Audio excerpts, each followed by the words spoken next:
జల్లి software job కొడదామనుకుంటురా? అయితే వీక్యూబ్ లో ట్రైనింగ్ తీసుకొని మంచి జాబ్ కొట్టేయుర్రి. కూటమి ప్రభుత్వం అంతా ఎలా ప్రచారం చేసుకుందో మనం చూసాం. ముఖ్యంగా తెలుగుదేశం పార్టీ వాళ్ళైతే వచ్చేది బాబే, ఇచ్చేది బాబే. ఏమొచ్చిందయ్యా? మీకైతే పదవులు వచ్చాయి, బాబేమో వచ్చి ముఖ్యమంత్రిగా కూర్చున్నాడు. కానీ ఈ రాష్ట్ర ప్రజలకు ఏమిచ్చాడు అంటే చేతికి చిప్పిచ్చాడు, మరేమి ఇవ్వలేదనేది రాష్ట్ర ప్రజలు గుర్తించారు. 143 హామీలు ఇచ్చాడు. 143 హామీల్లో విజన్ ఉంది, విస్తరాకులు కట్టుంది, అనుభవం ఉందని చెప్పుకునే చంద్రబాబు నాయుడు మొదటి 6 అయినా చేశాడా అని నేను అడుగుతున్నాను. ఈ రోజు చూస్తే చంద్రబాబు నాయుడు ఏరు దాటక ముందు ఏటి మల్లన్న, ఏరు దాటాక బోడి మల్లన్న చందంగా పరిపాలించిన విధానం మనకు తెలుసు. కానీ ఈ రాష్ట్ర ప్రజలు ఎలా నమ్మి మోసపోయారు, అలాగే ఈవీఎంలతో వీళ్ళు ఎలా మ్యానిపులేట్ చేసి ఈ రోజు 60,000, 90,000 అంటూ అసలు ప్రజలు ఓట్లేని నాయకులంతా గాల్లో గెలిచిపోయిన గాలిగాళ్లే ఎక్కువగా ఉన్నారు ఈ రాష్ట్రంలో. సో ఈ రోజు నేను ఎందుకు ఇది చెప్తున్నాను అంటే, జగన్మోహన్ రెడ్డి గారు ఎన్నికల్లో చెప్పడం జరిగింది, చంద్రబాబు నాయుడు 3 సార్లు ముఖ్యమంత్రి అయినా ఏ రోజు చెప్పిన వాగ్దానాన్ని నెరవేర్చలేదు, పిల్లలిచ్చిన మామనే వెన్నుపోటు పొడిచిన వాడు, జాగ్రత్తగా ఉండండి అని. కానీ ఈవీఎంల దగ్గర మనం ఏం చేయగలం? సో ఈవీఎంలని మ్యానిపులేట్ చేశారు. కొన్ని చోట్ల అమాయకమైన ప్రజలు, రైతులు, మహిళలు కూడా జగన్ గారే ఇచ్చినప్పుడు చంద్రబాబు నాయుడు, లోకేష్, పవన్ కళ్యాణ్ ఇస్తారేమో, పవన్ కళ్యాణ్ చెప్పిన మాటలు నమ్మి చాలా మంది ఓట్లు వేయడం కూడా జరిగింది. కానీ ఈ రోజు చూస్తే సూపర్ 6 చేస్తామన్న చంద్రబాబు నాయుడు సూపర్ 6 చేశాడా అని అడుగుతున్నాను. అన్నిటికీ వెన్నుపోటు పొడిచింది నిజం కాదా అని అడుగుతున్నా. ఈ రోజు తల్లికి వందనం ఇస్తానన్నాడు, కానీ ఇవ్వకుండా వెన్నుపోటు పొడిచాడు. రైతుకు అన్నదాత ఇస్తా అన్నాడు, ఇవ్వకుండా వెన్నుపోటు పొడిచాడు. జాబ్ క్యాలెండర్ ఇస్తా అన్నాడు, ఇవ్వకుండా వెన్నుపోటు పొడిచాడు. ఉద్యోగం ఇస్తా ఇవ్వనోళ్ళకి నిరుద్యోగ భృతి ఇస్తా అన్నాడు, ఇవ్వకుండా వెన్నుపోటు పొడిచాడు.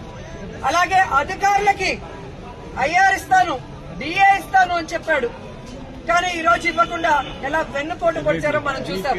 మహిళలకైతే ఉచిత బస్సు ఇస్తాను, పొద్దు నుంచి సాయంత్రం వరకు ఫ్రీగా తిరుక్కోవచ్చు అని చెప్పారు, కానీ ఇవ్వకుండా ఎలా వెన్నుపోటు పొడిచారో మీరందరూ కూడా కళ్ళారా చూశారు. ఈ రోజు ఒక్కరికి కూడా ఒక సెంటు భూమి గాని, ఒక ఇల్లు గాని కట్టించకుండా ఎలా వెన్నుపోటు పొడిచాడో మీరందరూ కూడా కళ్ళారా చూస్తున్నారు. సో వెన్నుపోటు అంటే చంద్రబాబు నాయుడు, చంద్రబాబు నాయుడు అంటే వెన్నుపోటు. ఇది ఈ రోజు ప్రజలు తెలుసుకున్నారు, వాళ్ళకి జరిగిన నష్టాన్ని వాళ్ళు తెలుసుకున్నారు. ఎప్పుడెప్పుడు ఎన్నికలు పెడితే జగన్మోహన్ రెడ్డి గారికి ఓటేసి మళ్లీ ముఖ్యమంత్రిని చేసుకోవాలని ఎదురు చూస్తున్నారన్న దాంట్లో ఎటువంటి అతిశయోక్తి లేదని కూడా తెలియజేసుకుంటున్నా. మొదటిసారి ముఖ్యమంత్రి అయిన జగన్మోహన్ రెడ్డి గారు తాను ముఖ్యమంత్రి అయిన రోజుకి చంద్రబాబు నాయుడు ఖజా ఖాళీ చేసి ఖజానాలో 100 కోట్లు మాత్రమే పెట్టినా ఆయన పెట్టిన అప్పులన్నీ తీర్చి జగన్మోహన్ రెడ్డి గారు ఇచ్చిన ప్రతి వాగ్దానాన్ని నెరవేరుస్తూ వెల్ఫేర్ డెవలప్మెంట్ 2 కళ్లగా ముందుకు వెళ్లాడు. జగనన్న దిగిపోయే రోజుకి 7,000 కోట్ల రూపాయలని ఖజానాలో పెడితే సిగ్గులేని కూటమి ప్రభుత్వ నాయకులు ఈ రోజు ఖజానా ఖాళీగా ఉంది, ఖజానాలో ఏమీ లేదు, ఏం చేయాలో అర్థం కాలేదు అని చెప్పి ఏ విధంగా మొసలి కన్నీళ్లు కారుస్తున్నారో మీ అందరూ చూస్తున్నారు. మరి మొదటిసారి ముఖ్యమంత్రి అయిన వ్యక్తి, వయసులో చిన్నవాడైన జగన్మోహన్ రెడ్డి గారు సంపద సృష్టించి ప్రజలకిచ్చిన మేనిఫెస్టోని ఎలా నెరవేర్చాడు, ఈ రాష్ట్రాన్ని అభివృద్ధి వైపుకి ఎలా నడిపించాడు, మెడికల్ కాలేజీలు ఎలా కట్టాడు, పిహెచ్సిల్ని ఎలా కట్టించాడు, స్కూల్స్ ని ఎలా రెనోవేట్ చేశాడు, ఈ రోజు టెంపుల్స్ ఎలా కట్టించాడు, రోడ్లు ఎలా వేశాడు, చెప్పుకుంటూ పోతే హార్బర్లు ఎలా కట్టారు.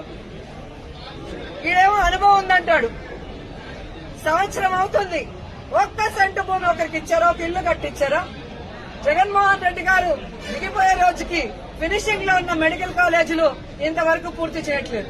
వాటిని అమ్మేసి జగన్ గారి పేరు ఎవరు గుర్తు పెట్టుకోకూడదన్న ప్రయత్నం చేస్తున్నారు.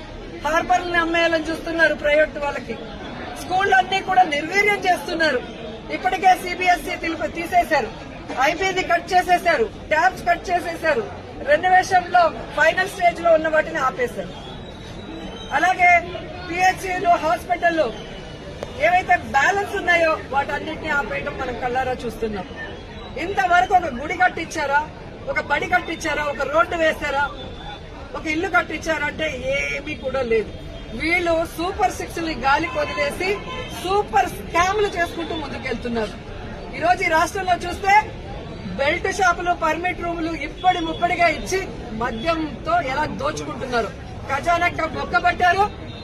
ఈ రోజు కూటమి ప్రభుత్వ జోబీలు మాత్రం ఫిల్ అవుతున్నాయి మద్యంతో. అలాగే ఇసుక మాఫియా, ఉర్సా భూముల mafia, ganja mafia, drugs mafia, ఈ విధంగా ఇష్టానికి తయారయ్యారు. పోలీసులు ఎలా తయారయ్యారంటే రెడ్ బుక్ రాజ్యాంగానికి కాపలా కాస్తున్నారు.